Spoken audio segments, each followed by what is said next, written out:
नमस्कार साथियों, मैं आपका दोस्त विष्णु यादव आप सभी लोगों के लिए एक बहुत बड़ी खुशखबरी लेकर के आया हूं। जी हाँ, उत्तर प्रदेश यूपी में शिक्षक भर्ती क्या है, आंगनवाड़ी में शिक्षक भर्ती के रूप में बहुत बड़ी वैकेंसी आई हुई है। बहुत बड़ी खुशखबरी है प्यारे साथियों। यह कैसे वैकेंसी होगी, कितनी इसकी उम्र है, किस बेस पे होगी, इन सभी को हम लोग अच्छे रूप से समझने वाले हैं। प्यारे साथियों, मैं आपको बता दूं कि 10,684 पद हैं। ठीक है, तो चलें समझते हैं। इस पद का नाम है ECCE एजुकेटर। ठीक है, ECCE एजुकेटर मतलब फुल फॉर्म होता है early childhood care and education. क्या होता है full form? Early childhood care and education मतलब प्रारंभिक बाल्यावस्था देखभाल एवं शिक्षा। ठीक है, मतलब प्री प्राइमरी। ठीक है, ये छोटे से छोटे बच्चों को क्या किया जाता है, अच्छे से पढ़ने के लिए तैयार किया जाता है।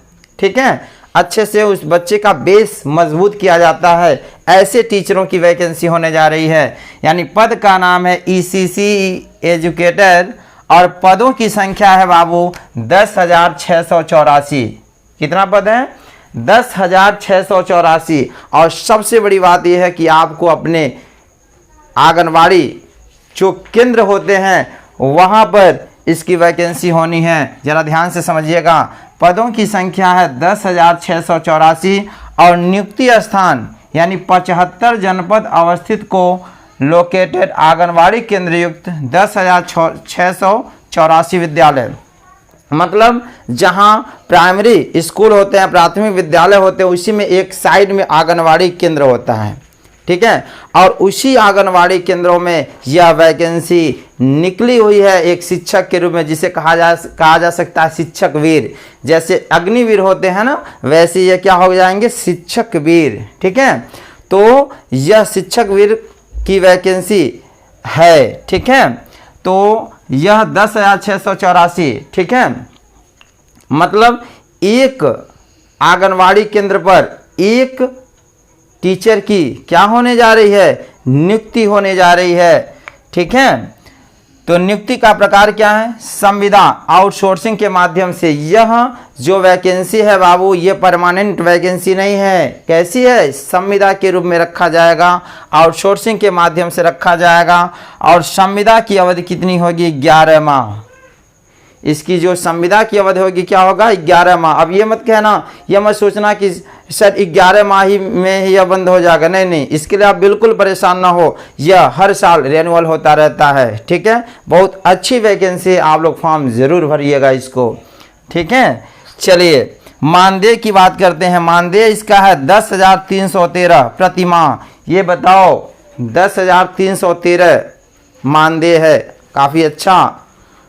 सैलरी भी है, गांव में रह के आपको नौकरी करनी है। शैक्षिक योग्यता क्या है बाबू?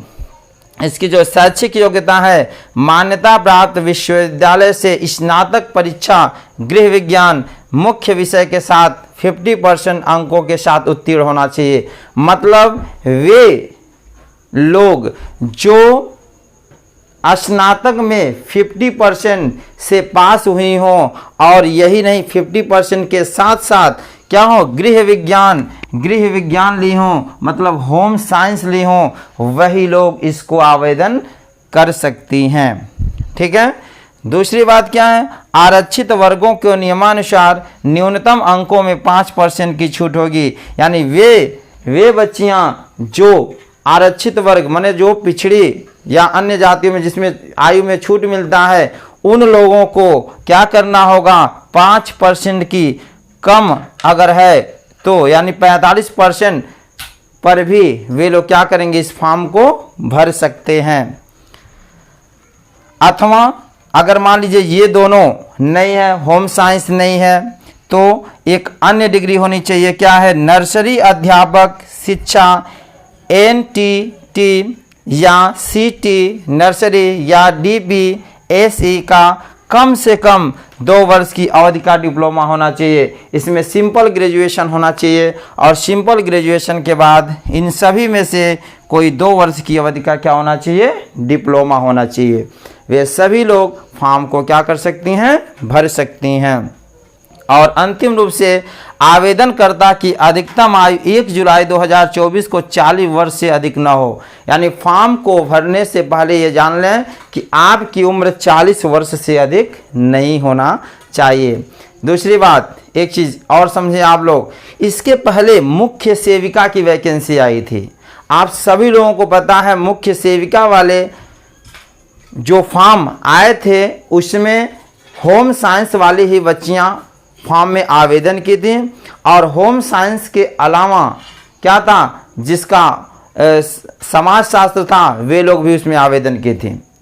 लेकिन वह कहाँ चला गया है, कोर्ट में चला गया है। तो उन बहनों के लिए एक सुनहरा अवसर है कि जब तक अभी वो कोर्ट में चल रहा है तब तक आप सभी होम साइंस की जो भी बच्चियां हैं वे लोग इस फॉर्म को भरें। दूसरी बात यह है कि इसमें कोई भी लिखित परीक्षा नहीं होनी है। इसमें कोई भी लिखित परीक्षा नहीं होनी है। यह क्या होगा, मेरिट बेस पर यह वैकेंसियां हैं। तो आप लोग इस फॉर्म को भरें। तो प्यारे साथियों, आई होप आप सभी लोगों को यह इन्फॉर्मेशन ज़रूर समझ में आया होगा। तो प्यारे साथियों, ऐसे ही अन्य वैकेंसी की जानकारी के लिए मिलते हैं अगली कड़ी में अगली वीडियो के साथ। तब तक के लिए धन्यवाद।